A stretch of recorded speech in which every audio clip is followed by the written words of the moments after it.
Hi everyone, welcome back to Miss Roni Reads. Today we're going to be reading the first chapter of the first book in the Chronicles of Jack McCool, and this one is called The Amulet of Athlone. Let's have a read of the blurb. The Amulet of Athlone, an ordinary schoolboy, an ancient curse, a race against time. When Jack hides up in the attic after a particularly trying day at school, he finds a dusty old trunk. Little does he know that by prizing it open, his adventures are just about to begin. Catapulted back in time, Jack discovers a golden amulet missing 6 magical gemstones. They hold the key to breaking a witch's wicked curse, and Jack's the one who has to find them. The dangerous quest sees him journey to the far corners of the earth, join forces with a warrior from the past, pit his wits against a vengeful king, and find the courage to meet the greatest challenge of his life. Because heroes come in all shapes and sizes, even ones with sticky up hair and a stock of one-liners. The Amulet of Athlone is the first in this exciting new series. This sounds pretty good. I love an adventure story. It sort of reminds me a bit of Percy Jackson. Let's get started. Prologue. The cell, deep in the bowels of the palace of Tara, the seat of all high kings since time began, stank of misery. The breaking light of a new day came from a small window, set so high that it was impossible to see out of, let alone escape from. For 9 months, Marine, widow of the Fianna's fallen leader, Cumhall, had paced the floor of the dungeon in near darkness, keeping her growing secret. She passed the time by making up rude rhymes about the guards and scaring them awake at night when the oafs fell asleep on duty. How had it come to this? A bloody battle between the evil High King Gol and his wicked troops against the Fianna, the mighty warrior clan who had refused to recognize Gol as their king. Cumhall could have led the band of Fianna to fight alongside Gol and enjoy all the riches that the High King's pillaging would bring, but he'd refused, instead retreating with his warriors to the forest. Not long after, in the furious battle on a barren hillside, his boyhood friend Gol had defeated him. Now Cumhall was dead and everything was different. Maureen remembered the look on Gol's face as he came to claim his victim's prize. Her.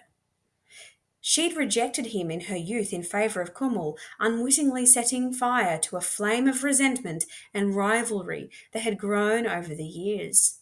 Everyone had expected Maureen, famed for her lilting voice as much for her mystical amulet of Athlone she always wore, to go to Gol quietly.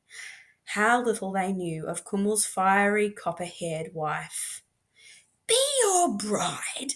she'd spat scornfully.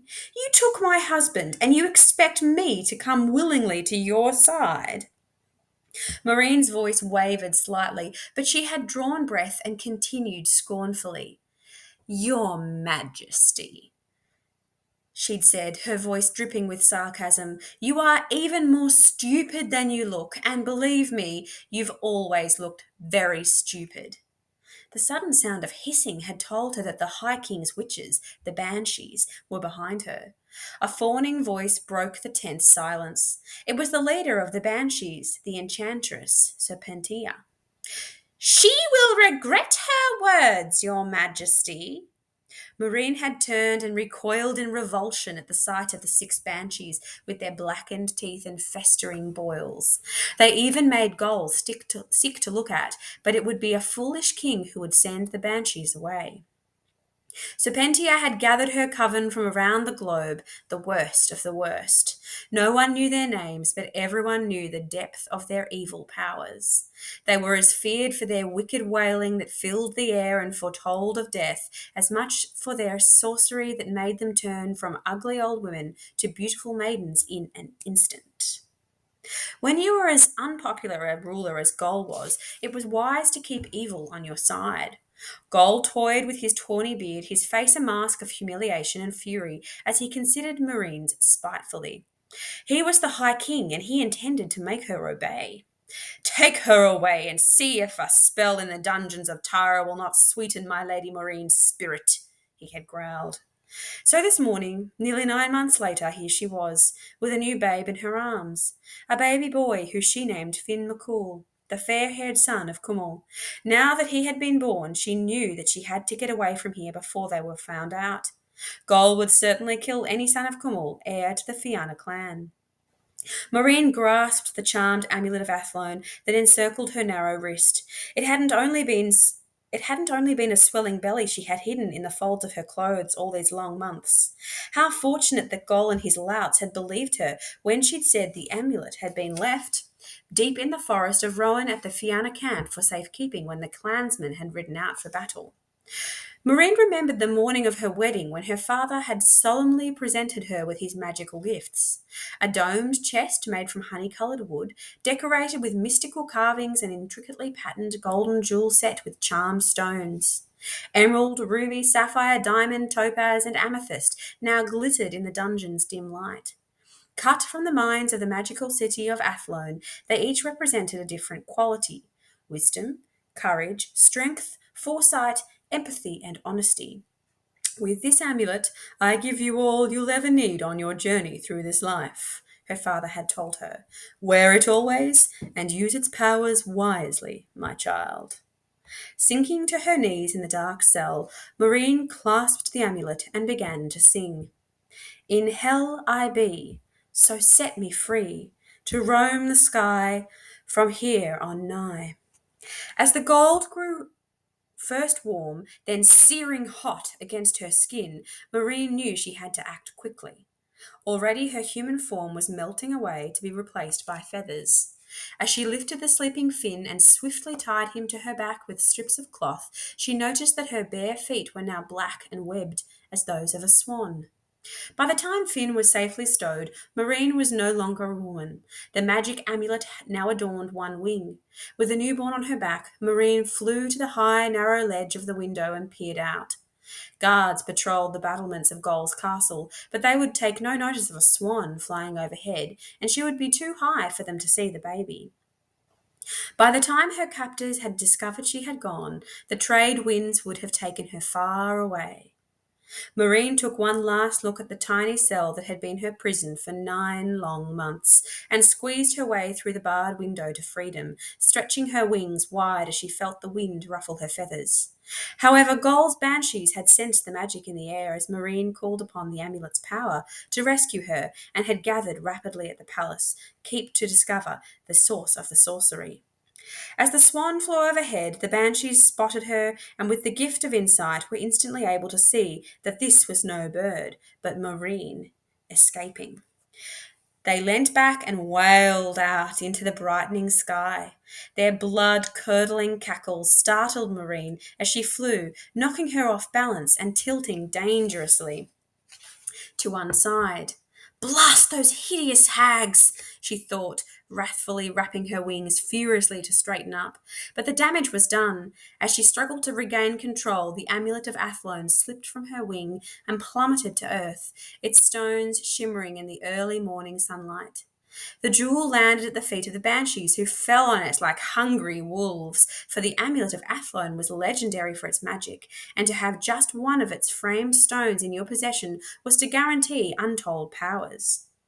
Serpentia shook a clawed fist at the sky. "A curse upon you, Maureen!" she screeched. "You're nothing without the amulet, nothing!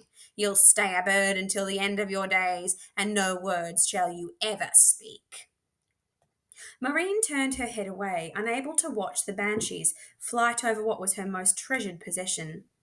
Knowing what Serpentia's words were true, without the amulet she did not possess the magic to reverse the charm that had enabled her to escape.